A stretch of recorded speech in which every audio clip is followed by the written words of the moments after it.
तो कैसे हैं आप लोग? उम्मीद है आप सभी लोग अच्छे होंगे और अच्छे से अपनी पढ़ाई को कर रहे होंगे। आज की इस वीडियो में हम लोग एक महत्वपूर्ण टॉपिक को पढ़ने वाले हैं जिसका नाम है लेंस में प्रतिबिंब बनने के नियम। अब यह किस चैप्टर में आता है? यह प्रकाश में आता है।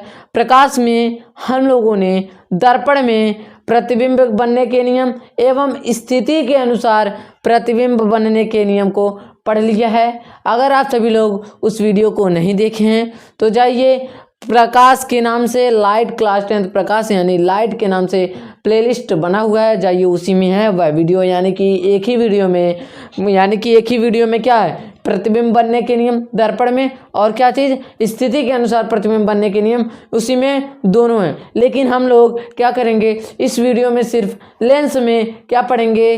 प्रतिबिंब बनने के नियम। कल की वीडियो में हम लोग पढ़ लेंगे स्थिति के अनुसार प्रतिबिंब का बनना। तो चलिए बिना देरी किए हुए इस वीडियो को शुरू करते हैं। देखिए, इसलिए हम स्लो बोल रहे हैं कि आपको अच्छी तरीके से समझ आए, एकदम बढ़िया से समझ आए, एक एक बात आपके दिमाग में घुस जाए, ठीक, और आप लोग एग्जाम में अच्छी तरीके से लिख लें। तो चलिए शुरू करते हैं। देखिए, यानी कि प्रतिबिंब बनने के नियम में हम लोग पढ़ेंगे उत्तल लेंस में। ज़्यादातर एग्जाम में उत्तल लेंस में ही आता है। क्या आता है? प्रतिबिंब बनने के नियम। लिख लेते हैं पहले हेडिंग, उसके बाद शायद ऊपर ना दिख रहा होगा इसलिए नीचे लिख दे रहे हैं। प्रतिबिंब बनने के नियम किसमें? लेंस में। किसमें? लेंस में। अब जो लेंस है यानी कि लेंस में प्रतिबिंब बनने के नियम, ठीक है। अब देख लीजिए, अब इसको पहले हम लोग अच्छी तरीके से लिख लेते हैं, उसके बाद हम लोग नियम की ओर चलते हैं। एक एक नियम को चित्र की सहायता से अच्छी तरीके से समझेंगे, ठीक। अगर ना समझ में आए वीडियो को डिसलाइक कर दीजिएगा, ठीक। अब देखिए, पहला क्या है? अब देखिए, पहला नियम है, हम लोग पढ़ेंगे उत्तल लेंस में। उत्तल लेंस इस तरह से होता है। किस तरह से होता है? इस तरह से होता है। अब देखिए, उत्तल लेंस इस तरह से होता है। अब ये देखिए, उत्तल लेंस इस तरह से होता है, फिर बीच में मुख्य अक्ष रेखा गया होता है। यह क्या है? मुख्य अक्ष रेखा है। अब मुख्य अक्ष रेखा के बीचों बीच ओ पाया जाता है। क्या होता है? ओ, या इसे कहते हैं प्रकाशिक केंद्र। क्या कहते हैं? प्रकाशिक केंद्र। फिर होता है यहाँ पर, पहले यहाँ पर होता है F1 यानी कि फोकस बिंदु। पहला फोकस बिंदु यहाँ पर होता है 2F1 यानी कि इसे 2F1 या फिर C1 भी कर सकते हैं। C1 मतलब वक्रता केंद्र, यानी कि पहला वक्रता केंद्र इसका नाम, और इसका पहला फोकस बिंदु इसका नाम। फिर F2 का मतलब क्या हो गया? दूसरा फोकस बिंदु। फिर क्या चीज़? 2F2। क्या हो गया? 2F2 यानी कि दूसरा वक्रता केंद्र, यानी कि इसको हम C2 भी लिख सकते हैं। लेकिन एग्जाम जो किताब है NCERT का बुक है उसमें यही दिया होगा। क्या दिया होगा? 2F1 और 2F2। देखिए, अब क्या करेंगे? पहला नियम हमारा यह कहता है, अब क्या कहता है? जब प्रकाश की किरण, क्या चीज? जब प्रकाश की किरण मुख्य अक्ष के समांतर, यानी कि समांतर का मतलब जहाँ तक, यानी कि यहाँ से अगर मान लीजिए यहाँ से यहाँ तक की दूरी सेम है तो यहाँ से यहाँ तक की दूरी भी सेम होगी। हम स्केल से नहीं बना रहे हैं इसलिए सेम नहीं होता होगा, आप ध्यान से देख लीजिएगा। देख लीजिए, जब प्रकाश की किरण, क्या चीज?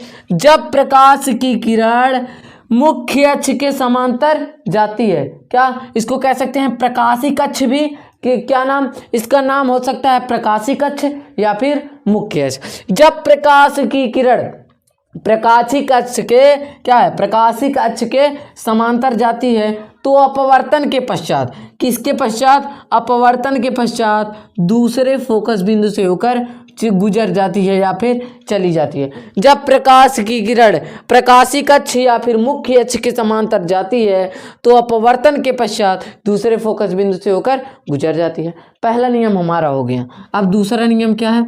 दूसरा नियम यह है, देखिए, दूसरा नियम हमारी बातों को आप सभी लोग एकदम अच्छी तरीके से सुनिएगा और सीरियसली इसको लीजिएगा, नहीं तो समझ में नहीं आएगा। देखिए, अब क्या हो गया? यह बिंदु छोटा कर लेते हैं पहले इसको, देखिए दूर इसको करते हैं, पहले इसको दूर करें।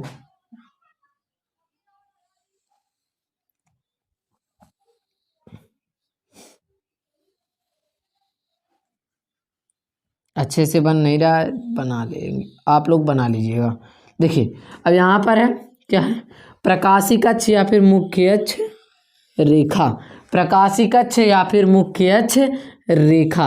अब देखिए यहाँ पर होता है क्या, ओ यानी कि प्रकाशिक केंद्र, यहाँ पर F1 यानी कि पहला फोकस बिंदु, यहाँ पर 2F1 यानी कि पहला वक्रता केंद्र, यहाँ पर F2 यानी कि क्या चीज़, दूसरा फोकस बिंदु, यहाँ पर 2F2 यानी कि क्या हो गया, 2F2 यानी कि दूसरा वक्रता केंद्र। अब एकदम ध्यान से देखिए, अब यहाँ से गया यानी कि पहला नियम यह हो गया, जब प्रकाश की किरण मुख्य अक्ष के समांतर जाती है तो परावर्तन के पश्चात, अपवर्तन के पश्चात, इसमें परावर्तन नहीं होगा, इसमें होगा अपवर्तन। क्या हो गया, अपवर्तन, गलती हो गया, परावर्तन बोल दिए। देखिए अपवर्तन हो गया, क्या हो गया, अपवर्तन। तब देखिए इसमें क्या होगा, जब प्रकाश की किरण पहले फोकस बिंदु से होकर आती है, किससे होकर आती है, जब प्रकाश की किरण पहले फोकस बिंदु से होकर आती है। अब ला देते हैं, जब प्रकाश की किरण पहले फोकस बिंदु से होकर आती है तो अपवर्तन के पश्चात, किसके पश्चात,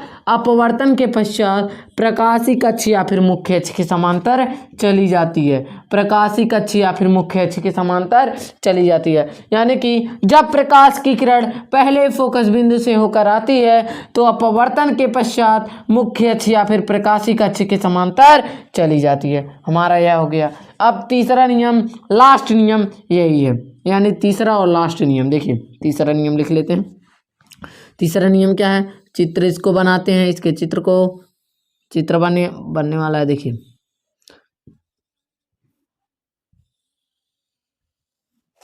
अब देखिए अब क्या है, देखिए यहाँ पर है O यानी कि प्रकाशिक केंद्र, यहाँ पर F1 यानी कि पहला फोकस बिंदु, और यहाँ पर F2 यानी कि 2F2 यानी कि पहला क्या है, वक्रता केंद्र। यहाँ पर क्या है, यहाँ पर है दूसरा फोकस बिंदु, यहाँ पर है 2F2 यानी कि दूसरा वक्रता केंद्र। अब तो देखिए इसको थोड़ा ऊपर कर लेते हैं, इसको थोड़ा सा ऊपर यहाँ पर कर लेते हैं, नहीं तो हमारा ये वाला हो नहीं पाएगा।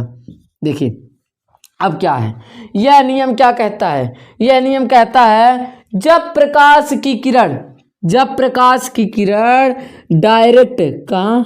डायरेक्ट प्रकाशिक अक्ष से होकर जाती है, यानी कि जब प्रकाश की किरण प्रकाशिक बिंदु से होकर जाती है, कहाँ से होकर जाती है, प्रकाशिक बिंदु से होकर जाती है, तो वह क्या हो जाती है, अपवर्तन के पश्चात पुनः उसी दिशा में लौट जाती है। क्या हो जाती है, पुनः उसी दिशा में लौट जाती है। अब देखिए यह प्रकाशिक बिंदु यानी प्रकाशिक अक्ष कह सकते हैं। जब प्रकाश की किरण कहाँ से होकर जाती है, वह प्रकाशिक अक्ष यहाँ प्रकाशिक बिंदु से होकर के जाती है तो अपवर्तन के पश्चात पुनः उसी दिशा में लौट जाती है। देखिए तीर इधर से यानी कि एक बार गया फिर इधर से चला आया। इनको एक बार रिपीट करते हैं, क्लास को यहीं पर एंड करते हैं। देखिए जब प्रकाश की किरण मुख्य अक्ष के समांतर या फिर प्रकाशिक अक्ष के समांतर जाती है, अपवर्तन के पश्चात दूसरे फोकस बिंदु से होकर गुजर जाती है। जब प्रकाश की किरण पहले फोकस बिंदु से होकर जाती है तो अपवर्तन के पश्चात मुख्य अक्ष या फिर प्रकाशिक अक्ष के समांतर चली जाती है। फिर जब प्रकाश की किरण क्या चीज़, जब प्रकाश की किरण प्रकाशिक बिंदु से होकर यहाँ जाती है, ठीक है, प्रकाशिक बिंदु से होकर जाती है तो अपवर्तन के पश्चात पुनः उसी दिशा में लौट जाती है। अब हम इस क्लास को यहीं पर एंड कर रहे हैं। अगर आप सभी को क्लास 10th का मैथ पढ़ना है तो आप सभी लोग कमेंट कर दीजिए, MCQs बन जाए कि प्रीवियस ईयर्स क्वेश्चन बन जाए, आप सभी लोग बस कमेंट कर दीजिए कि हाँ पढ़ना है। अगर आप सभी को इन सभी का PDF एकदम डिटेल में हाथ से लिखा हुआ चाहिए तो आप सभी लोग इस नंबर पर मैसेज कर दीजिए व्हाट्सएप पर 73 17 79 29 11। तब हम आपको एक ग्रुप में ज्वाइन करेंगे, फिर उसी ग्रुप में आप सभी को PDF मिलता रहेगा। अगर आप सभी को वीडियो अच्छा लगा हो, वीडियो को एक लाइक एंड चैनल को सब्सक्राइब करें। अब हम मिलेंगे अगली वीडियो में इसके यानी कि लेंस में स्थिति के अनुसार प्रतिबिंब बनने के नियम। जय हिंद।